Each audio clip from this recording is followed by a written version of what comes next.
All right, now it's official. Welcome everyone to our poetry reading featuring the Spring 2021 Phoenix Poets from the University of Chicago Press. My name is Adrienne Myers and I will be hosting and emceeing tonight.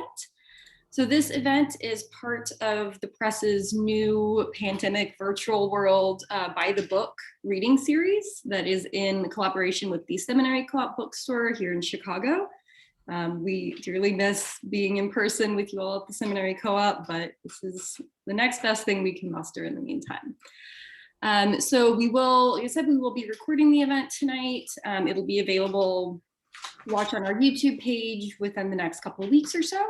I've also posted links to purchase the 3 poetry books we're featuring tonight from the Seminary Co-op book. So those links are in the chat. We definitely want to support a fantastic local bookstore if we can. We're going to have each of our poets read tonight, and then at the end we'll open up for Q&A. Depending on how many questions we have, I'll either have you pop them into the chat or we can call on you to unmute yourself and we can have a more casual discussion. All right, so in honor of National Poetry Month, like I said, grabbing books, we're featuring these beauties recently published from the Phoenix Poet series. First up tonight will be Karen Fish, who's an associate professor and past chair in the writing department at Loyola University, Maryland. She is the author of 3 poetry collections, The Cedar Canoe, What is Beyond Us, and most recently, No Chronology. Fish has been awarded a Pushcart Prize, a fellowship to the Fine Arts Work Center in Provincetown, and was a visiting lecturer at Princeton University. Her poems have appeared in numerous publications, including The New Yorker, Paris Review, Yale Review, American Poetry Review, Poetry, New Republic, and Slate. Next will be Peter Campion, who's the author of Radical as Reality, Form and Freedom in American Poetry, and of 4 collections of poems, Other People, The Lions, El Dorado, and One Summer Evening at the Falls. His poems have appeared in publications including Poetry, Slate, Harvard Review, Kenyon Review, New Republic, among others. A recipient of the Guggenheim Fellowship and the Joseph Brodsky Rome Prize, he teaches in the Graduate Creative Writing Program at the University of Minnesota. And last but not least, we'll have Jason Sommer, who's the author of 5 books of poetry, including The Laughter of Adam and Eve, and 3 in the Phoenix Poet series, most recently Portulans, and Other People's Troubles, and The Man Who Sleeps in My Office. He has also published English versions of Irish language poems and 2 collaborative book-length translations of contemporary Chinese fiction, and is the recipient of several awards, including a fellowship from the Wittig Foundation. His poems have appeared in publications such as The New Republic, Plowshares, Chicago Review, Agni, River Styx, and Tri-Quarterly, among others. So with all of that, we are going to turn it away to Karen to start us off. Thank you. The first poem I'm going to read is called Visiting.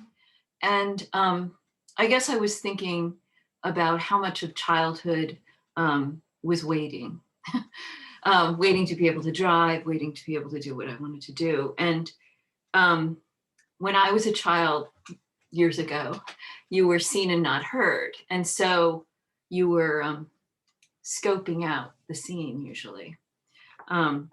Anyway, visiting. Back to the elderly relatives our father took us. Betty Wary, the retired assistant to Senator Smith, who lived for years in DC, then with her ancient blind mother at the beach.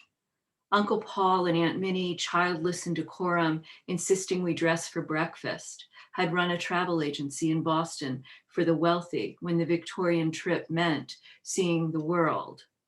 Worldwide arrangements, Paris, Egypt, Rome, Hong Kong.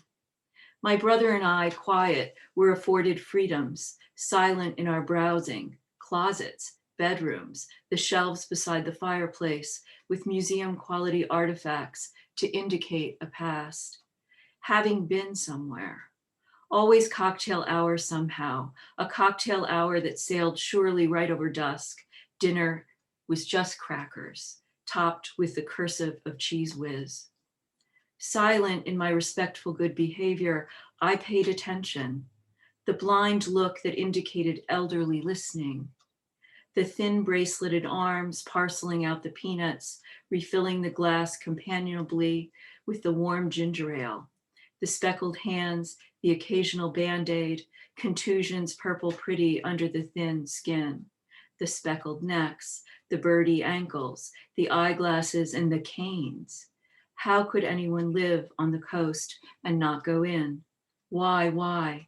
The beach, but not the beach. The surf was too rough to chance, the uneven bottom, the invisible riptide. Eventually, standing up to my narrow hips in the soupy clots of seaweed, stomach slapped by each impossibly bitter wave, I knew my body would surely never be theirs. I thought they were a different species than the elderly. I used to spend my Saturdays and Sundays with a good friend of mine driving Delaware, Pennsylvania, and New York, antiquing.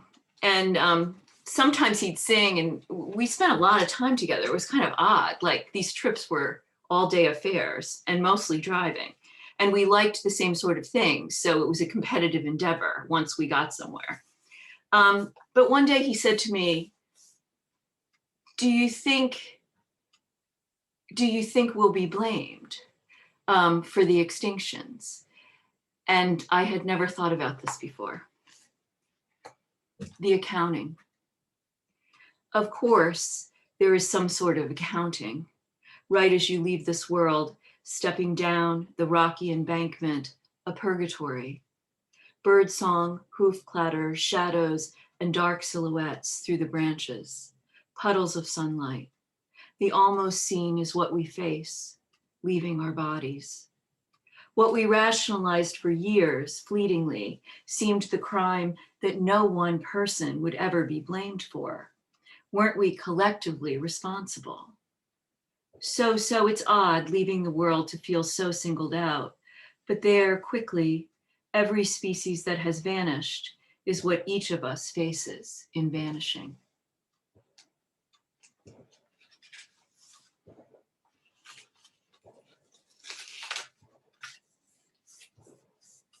I was the last kid to find out about sex, like the last person ever in the world to find out like how it worked or how anything worked.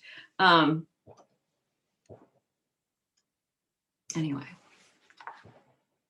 alibi. I knew nothing about anything. School, dreams, tornadoes, strangers, smoke-filled bars, silent, oblivious mothers, the teenage girls across the street, swaying and sashaying through the late afternoons with transistor radios, leaning in through rolled down windows of the parked cars of visiting boys.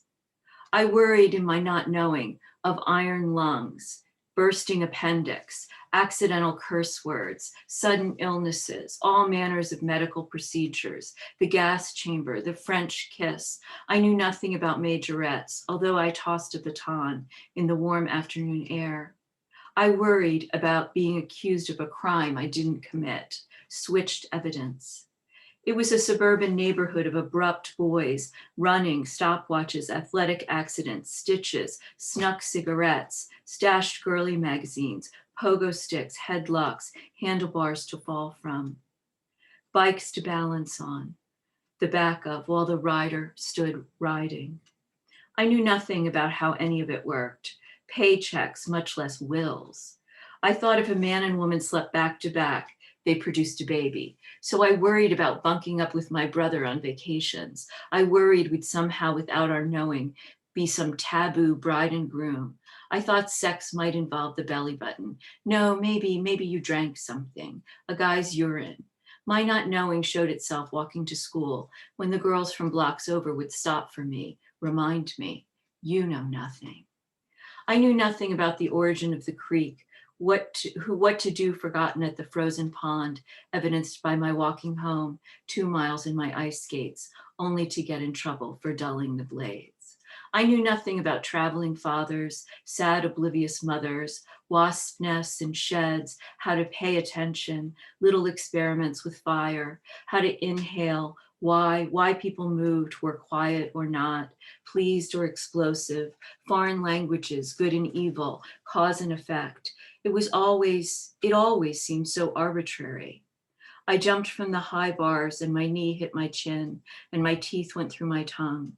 Like time-lapse photography, I was healed in 2 days. Bats circled at night when we jumped off the swings in the trees. Most days we built dams on the outskirts, moved rocks, rerouted water, made pools, so pleased with the splicing, the forking, all the effort and strategy, sliding eventually into sleep like otters off glossy rocks. The Russians were racing us to the moon. Tangled in blankets, I fell out of bed and broke my collarbone. Tangled in blankets, I screamed myself awake from dreams immediately forgotten to watch late night with my father, smoking and drinking in the living room. I knew nothing about bras, thought breasts were conical and hard like those of statues. I didn't know how to do reading problems, simple distance and time, calculate, join the Girl Scouts, get beyond the simple stitch, match plaids in sewing class. I didn't know about Saturdays when my father would have to use a haircut as his excuse to go by the bar before noon. I just knew I'd end up there in that basement bar downtown again. My brother singing while I did the twist in my wool plaid skirt, to twist later on the stool with the Shirley Temple, to twist dutifully into the house, sideways, shimmying past my mother. I carried a bag from the hardware store as if that was why we went out. He pretended he needed a few nails, a handful of odd screws, maybe a can of turpentine. I'd slide through the small space first, between my mother holding the door and the door jamb, my mother's full lips a hard line, coming over the lawn, my father and brother laughing. That was a great kind of assignment because it was like, I knew what I didn't know. So I think the only way to preface this poem is just to say, when we get to the word hare, I mean a rabbit. And this is the last poem I'll read. And it's called From the Road Walking. And it's about, I don't know if you ever played this game as a kid where you would spin each other and then you'd be in statues, or if you'd run in the wind. And those kinds of sensory things, I still find moments of elation. And so this poem is really about the wind and I guess a particular wind and light on Cape Cod actually, but like how it can be almost spirit altering and fabulous and wonderful. Anyway, From the Road Walking. From the road walking, that window is a dim amber, suggesting the cold and complicated Bruegel village. Those Dutch knew the certainty of table and appetite. The subtle, shallow puddle of luminosity names each plate. There's fruit, companionable in a bowl, a pewter pitcher pitched on the stack of neglected reading. Beside the book, the history of art, and beside that, a pile of complicated linen, but that's later. For now, the sudden rain has retreated, blown to the side, so the sunlight shafting into the sea blows open the end of the day. The wind tosses the few boats darkly, as if painted there. Green chop, leaf toss, wind stream, horns through the tallest trees, makes us want to run, open-mouthed as children spinning. In the tallest story, all the end of the day light, angling gold, direct as good scotch, brightens in the momentary leafing of all those leaves, gilded, flaring bronze, highlight against the middle ground, dark wood, ruddy hillside that we climb. Momentarily, one might believe that all of this might just be survivable. Look at the little harbor, the day tiny and strung up, tidy as a hair. In the light, we're aware of background and foreground, what shrinks, what's provisional, the space we share, and we don't care. Might feel like nothing bad will ever happen to any one of us. Thank you.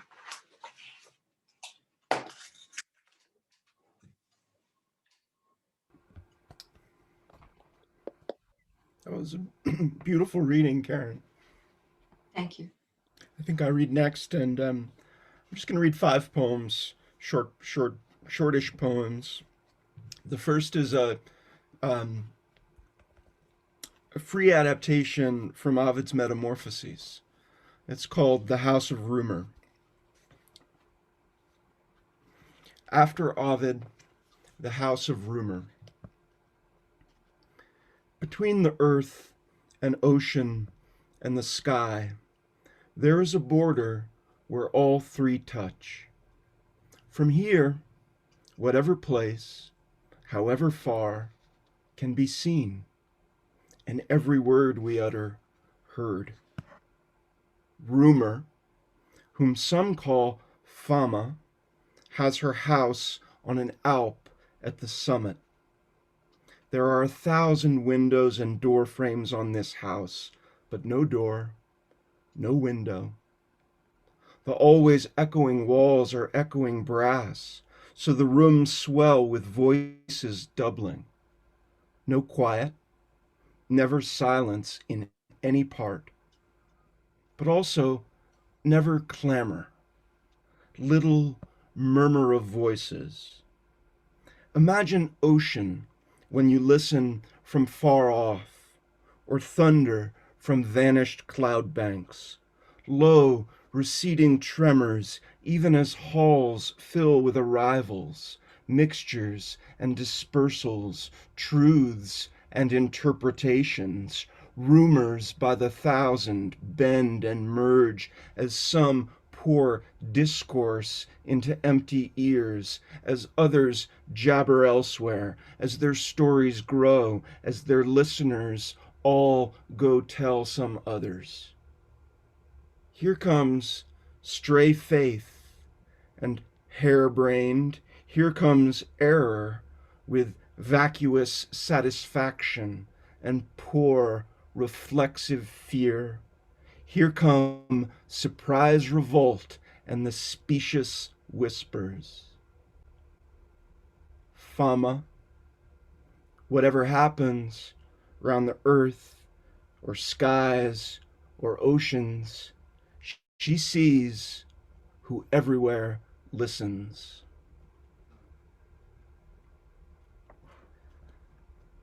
This next poem is called Chorus. Chorus. Before they register as cars, trucks, planes, the steel containers streaming through at 5 are lines of force in a green-black industrial dream corridor. And language also, whipping round as if on winds from outer space, some Thrasher magazine ad copy, or Wordsworth's city now doth like a garment wear, boomerangs past with blips of family on the line, are who's divorced and who's in prison, and he was the, who was the, she was. Here's the nightmare I want no one to shake me from. I run through subway station tunnels, following trails of sentences sliced off by walls, until in this palatial and vacant hotel the PA booms the splutters and rasps of accusation. You chose to walk on wire. You tailored your slender hell, leaving my jaw all bitten down, all clenched in anger, even as Jack and Lizzie rustle in their rooms and the sun comes. God, like Julie Andrews in the flowers. The hills are alive this morning. Sparrows sing from our gutters. This next one is a NSFW poem. All poems should be, you blame the ancient Romans for that. All poems should be, I try so hard to be SFW. Ice cream. I never wet my lips in that horse spring Hippocrene. I don't remember drowsing, cradled by the twin peaks of Parnassus to awake, surprise, a poet. Those are the first 3 lines of the satires of Perseus. But reading them today, I pictured someone else. Her name was Martha, and she ran the ice cream parlor over our subway station. Maybe my memory varnishes, but the neighborhood felt easier then. More trees, less everyone all streamlined like The Hunted. Summer of weed smoke from porches, fingers through chain link, and Martha at the frosted dipping cabinet she keeps between herself and us 3 high school boys after the parlor closes, doesn't flirt so much as spin us to marionettes in her outlandish tease. Oh yeah? You think you boys are big. You think you can. And one time, I have had, no joke, 10,000 men. Taut, sunburned cheek, beneath her squint. What melted me to dribbled puddles back then was dirty talk. Attack Perseus also takes, bracing some bozo from the reign of Nero.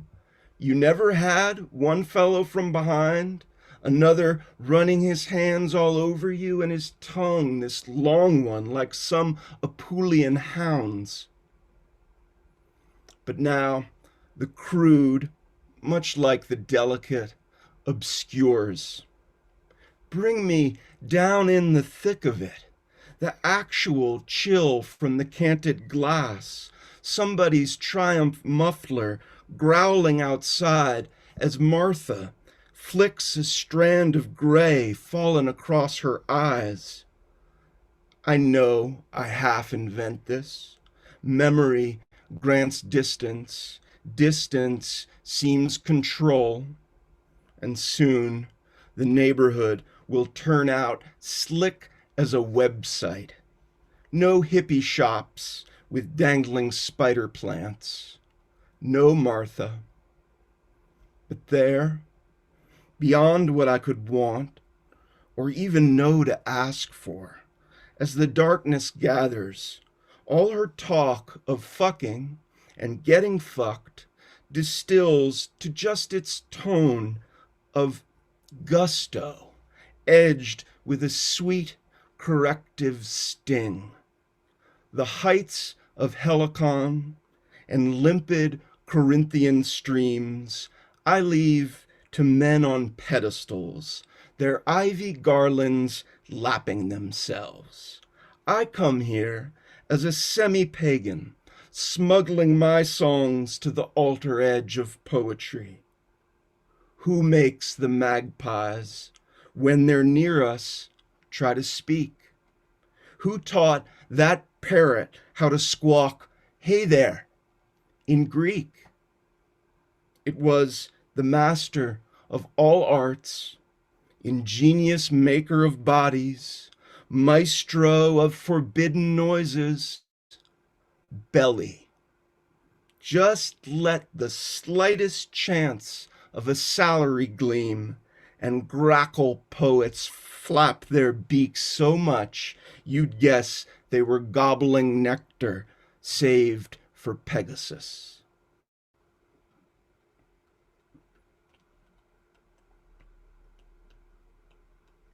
There are 2 poems in this book that have the book's title, One Summer Evening at the Falls. Minneapolis has a wonderful Minnehaha Falls, that maybe you thought was only Longfellow. But it's a beautiful and fun place to go, especially in the summer. And I took a lot of liberties. You know, the car chase in Bullet with Steve McQueen was, well, one of my favorite things in the movies until I moved to San Francisco and saw that it was mostly in Marin County, some in LA, a few seconds in San Francisco, and I kind of do the same with the Midwest. One summer evening at the falls, we were just strangers, crowding the fence to watch the falls keep falling. Bodies jostled and shifted, raised their phones over their heads for pictures. Summer, making me feel the city night lay open. Mansions down the bluffs and glassed-in plazas and paths by the river branched together, storylines implicit in the places all those people were coming from and going. Needing to write it down for you tonight, though, just her voice comes back. Slender, punk lady, neck tattoo, a meteoric burst. She edges only an instant into view, scolding her boyfriend for all to hear. I know you care. That's not enough. I chant it to myself tonight. We're kissing through screen doors again, and all I want to show you's this day after day making a life. Bodega, bus stop, laundromat, public garden with pergola, where you took my kids when you lived here, azalea branches in our sink. And this last one I'll read is called Call. Call. Mumbles and shouts, sweet talk and haggling turned ones and zeros, traveling light speed over gutter spouts and lilac sprigs. Invisible and everywhere, incessant coil and spill, building to wide electromagnetizing wave on wave. And soon, one voice in there is everything. The way a city glints on the windshield then becomes your life. Those tenuous first weeks, 1,000 miles apart, the lilt of your, hey babe, or clipped, sidestepping hesitance, or abandon, played on my mind all day, enveloping, and apart again now, thinking our shared heat, our tacit animal pact, dissolved to habit because I squandered it. I picture you, your hair let down and sparkling through motes in the slant rays. The image smudges, leaves a retinal streak of distances, wheat fields and highways tapering to heat mirages, strip malls and gullies of ragweed, as everywhere the messages fissure and merge, devotion and disparagement, and cries in one long river through the air, surrender and command fused with complaint and praise. The voices flume through grand hotels and rotted sides of railroad cars abandoned to scraggling sumac. Only no code I punch unlocks the dream that's come 3 nights now running. Guardrails stream past, then brownstones lashed by sheets of rain. And you, beyond my dream of you, murmur your invitation down from the ether. Call when you arrive. I'll buzz you in. Thank you.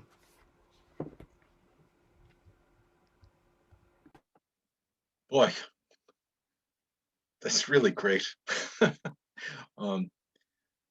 I really feel privileged to be in this company. I know both of my predecessor here, I know their books, and they're really fabulous books. I have long poems, so I'm going to try to read the moderate sized in the book. That's my way of choosing, really. This one's called The Expedition. It has sort of fugitive little sections in a way, but you can't, I'll pause just a little longer. You won't be able to tell. Um, can you hear me all right? Yeah, okay. The expedition. Beyond the failure to return at all, or having managed bare survival, addled past reliable report, always the chance you would have come up empty, back to the surface and from afar with nothingness to show, never in your lifetime to know that what you had done had been of use to you or anyone. Nothing transformed but moments that made hours, years, your record for persistence, evidence to doubt your skill. And yet that final route you took would seem the selfsame one once traveled by the greatest of the journeyers, whose names at least remain to us, signed in their own hands, manifest and log, claims made on their behalf, the truth of certain ancient maps borne out. Your sketches over photographs sought to recover only outlines, but make inspired sense to those who read phrenology on ocean floors, who see enshadowed dents and mounds within the clean geometry of precincts, tomb and temple and palace, a perimeter of habitation, houses vanished, even their middens carried off on the tiny motions of the sand. The trove sites emptied long before the land's descent and sea's rise. Other raiders leaving precious laden, not having to ration time by air or flee that tembler that brought you up so quickly when whatever might have been went down towards center earth. The one shapely stone in your clutch the whole way back, so like a figurine, with suspect crosshatch scratching also, was never artifactual enough, too long turned in the lathe of the sea to trust. Still, your account alone inclined so many to belief that you must be allowed as having had a sighting, albeit, as it must be, unconfirmed. I should have said allegorical method beforehand, but now you know. The next one I'll read is called Multiverse, and it has too much epigraph to it. I think I'm going to take it that we all know what the multiverse is, and we all believe. Multiverse. One of her walked right up to the door, but turned and stayed home, which of course engendered the other one's going out. A version of the stay at home for no particular reason held her breath, causing another identical other to come into being who kept to regular autonomic functions. The latter, seated now on a couch that is a reproduction in the first place, listens to the radio, which made for many listeners tuning into an array of stations in all instances of universes that had had Marconi or the like. Among songs without number played repeatedly, a single by the Beatles, yes, with a medial D, the Fab Five, and iridium seller Pete Best's drumming drives, entitled In the Church of Baudelaire. And in some cosmic arrondissement, in some dimension neighboring, and neighboring that again and again at diversified removes, my very first beloved and I are still together in so many of our forms. That no potential future is allowed to die except in the most local way, that one small life that one is living, is an article of faith among a portion of the smart set, smartest on this earth as well as 100 billion others branching onward. A starry brilliancy of cosmologists, astrophysicists, and provisionally godless metaphysicians can believe with Stephen Hawking in space-time continua where he requires no wheelchair, breathes on his own, speaks and sings, along with those, as must be conceded, where things are far worse than here. And though it may not matter quantumly, although it may, he has been willing to consider in all probability a life of being just a hair less excellent at math and playing a passable game of tennis. Individually and in aggregate, in wave and particle, it may be the case reality indulges in an endless and continuous reproduction of souls, loosely termed, or persons, in profusions equal to the number of alternative outcomes to every action in the cosmos. All of us creators, then, of more of us by stutter or by step. Even down among the cells, impossible to tell who the original is and when. Worlds bred and breed at every juncture, replicates and duplicates, you in your venues, me in mine. We sense ourselves to be like no one else has ever been, but the ramified are others of us who feel exactly as we do in their existence, if they exist, not a bit less solitary. Nor is the sorrow any greater for being multiplied out to infinity, all of which remains unverifiable as the multiverse itself, though déjà vu may hint at something, muffled voices coming through the wall. I'm going to read, I feel like I'm cheating somehow because I read this for the teaser, the 2-minute teaser. But people have to go out and buy the book, that's all. They want others. My pitch. This is called Incident at the Mother's.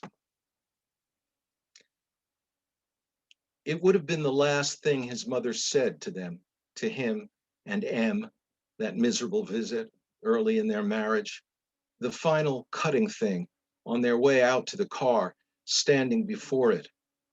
After a weekend of the usual swipes, some subtle belittlement or other to share between them, though more at M than him, he thinks.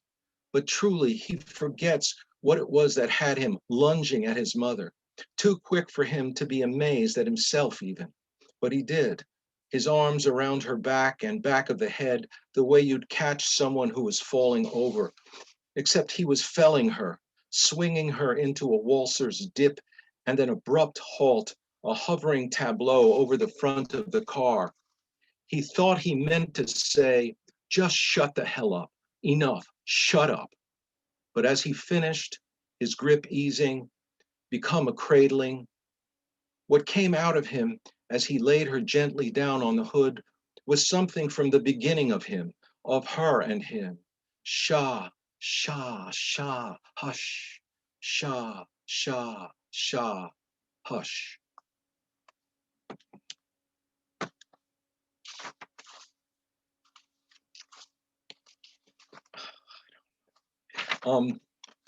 This is my answer to nature poems. This is my nature poem. It starts beefing about squirrels and it ends up on raccoons. I'm from the Bronx. You know, this is as nature as I get. In their nature, a trio of neighbors in a sidewalk chat about the plague of them, a plague on them, despoiler of the fruit of tree and vine. He's biblical, her husbandman, tender of gardens. For me, it's the builded place, fighting the entropies throughout the body of the house. The flow staunched here, drips there, and now attic invasions. The gnawing away with those ever-growing teeth of wood and shingle and patience. Their cries a hinge creak trailing into wheeze.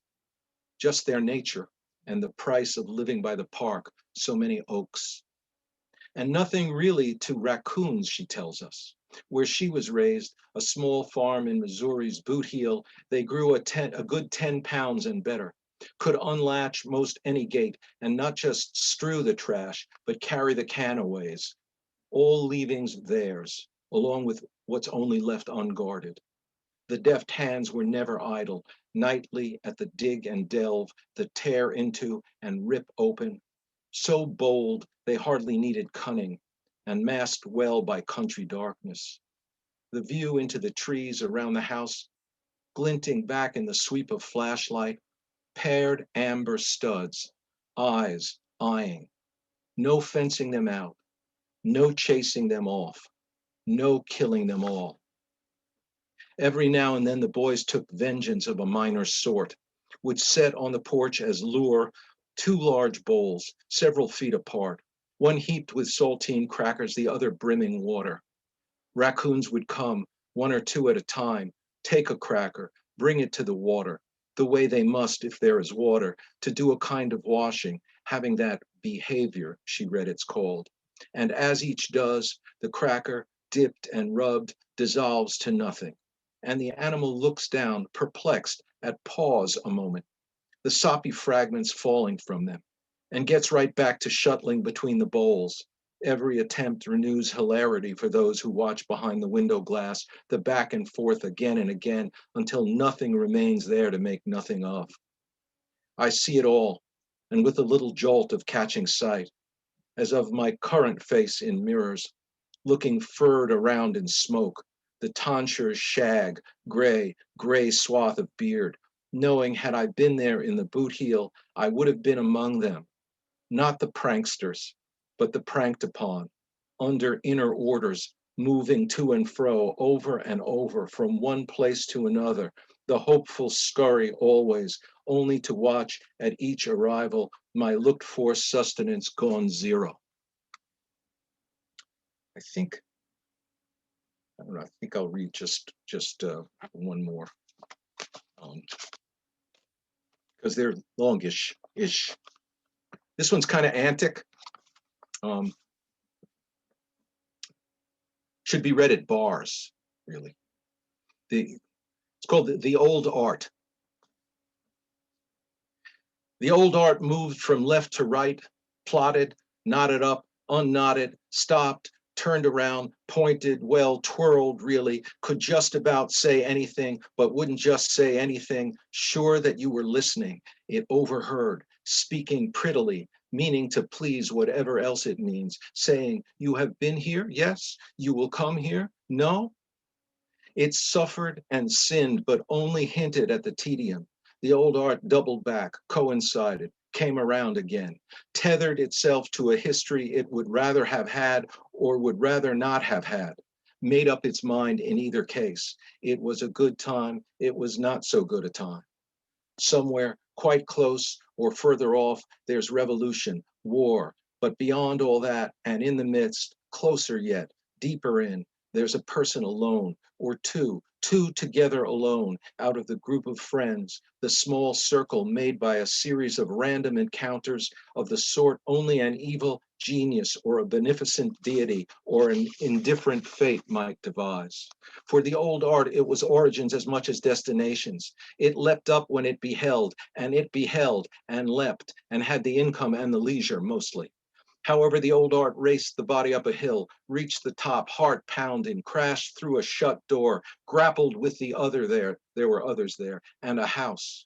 And the old art rose to its full height, swelled to the swell of the music, and paid off whomever had it coming, dispensing just desserts, grand kindnesses, a boon, the sudden gravity of our attractions falling on us, everyone, presumably in Mombasa too, pretending to be them also, one at a time or more. The old art never, the old art always, thrum and hum and tum-ta-tum, a great tree branching out from the past. The old art had wit, biting and bitten, and wants us better, betterable, impersonates an officer if necessary, could and did, uncanny, the old art just like, and like unto, alas, and then adieu the old art. Thank you. Thank you all so much. We have a little bit of time to take questions, either from our guests in the audience or if our 3 poets have questions for each other. Go ahead with that. We have a manageable sized group enough that I'd say just unmute yourself if you've got a question. If you would prefer not to unmute yourself, you can throw it in the chat and I'll read it out for our poets.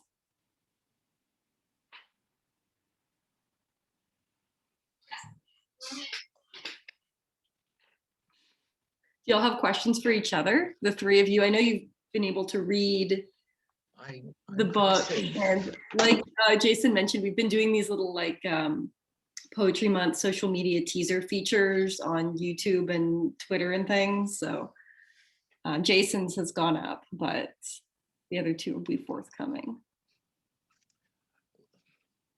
I just love hearing that. There's something else that happens when you hear the poet's voice. It's not instead of the reading, but some dimension is added. And I don't know, I can't say exactly how, but I really feel like I know the Peter's poems even a little bit better and Karen's poems even a little bit better now, though I've lived with the books a little bit and really love them. I feel the same about yours and Karen's. Well, I could agree with that as a non-published poet. I've known Peter for a while, but never actually heard his voice or seen him other than through coursework. And I've read through your book twice now, and it doesn't have the same flavor when I read it as when you do it. You do it more slowly, and I could hear it better when you were reading it than when I was reading it, even if I read it out loud. So thank you for that. Thank you, Cass. It's great to see you and hear your voice for the first time. Yeah. Cass is a wonderful writer who writes a lot about medieval worlds and has I've gotten to know through the 24 Pearl Street, through the Fine Arts Work Center. Yeah. Karen Love has it. been affiliated with. Okay. Yeah, it's really interesting to me. I a long time ago, when I was a college student or whatever, I used to crave poetry readings. I mean, in the same way that people would rock concerts or whatever. Yeah. And I even then realized felt like the only person who felt that way. And then, more recently I run the other direction. I mean, not when Jason and Karen are reading, but it's part of my work. It's work. And then strangely enough, I don't know if others feel this or feel differently, during this pandemic, terrible though it's been, I actually have found that the Zoom readings are wonderful. And they bring back its technology of transmission of the voice and of a transmission of the image of the voice, and it kind of brings you back to brass tacks in a wonderful way. I felt the same that you felt, Cass, about Jason's and Karen's, both of whom are writers who write with a very strong voice, but also very subtle turns in voice, and sometimes that's what one picks up in a reading, I guess. Is it different for y'all as poets reading to the strange gray squares versus being in person? I know, I so much misses being on stage for events, whether emceeing or presenting. And while Zoom is such an amazing medium, it also feels different. But I'm curious to you, because you're writers, but it's also your performers to a degree as well. And how does that change, or does it change the way you approach reading and giving voice to these poems? It's funny. I was tempted to ask about this while you were just, coming from what you were saying, Peter.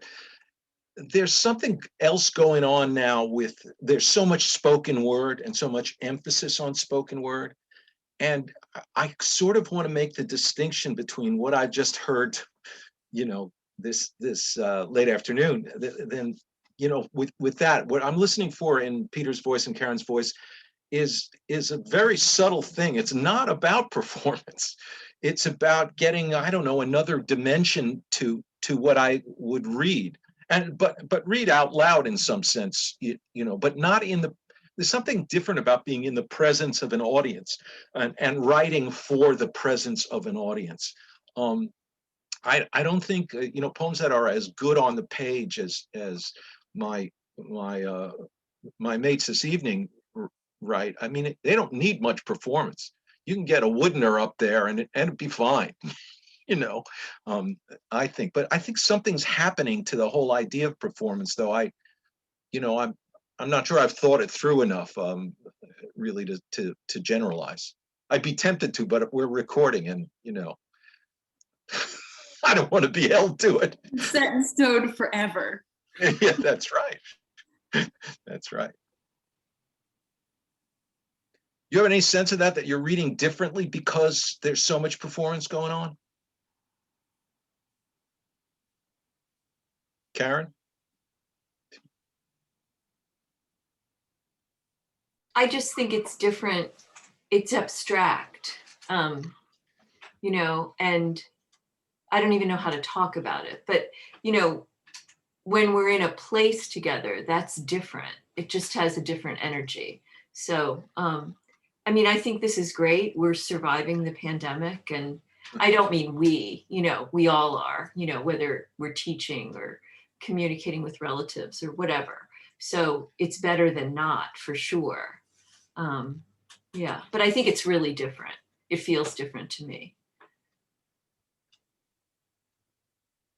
See if I don't know if anyone else has questions. If you do, throw up a flare, but I'll just go ahead and say some closing remarks, and then we can stop the recording and kind of casually chat and say hello if you want to. I put this in the chat as well, but we'll have another poetry event at the end of the month with Charles Bernstein and Craig Dworkin. My colleague Meredith at the Press will be hosting that one. So come on out, join us for that. It'll also be hosted through the Seminary Co-op. Check out our wonderful poets' books through the co-op and support a great local bookstore. I also put the YouTube link to the Chicago Press YouTube in the chat. So the events are usually up in a week or so online, and I'll share that with our poets for you to share with anyone who couldn't make it tonight. So let's do a little round of applause for everybody, and then I'll stop the recording and feel free to hang out and chat for a few minutes if you want. Thank you, guys.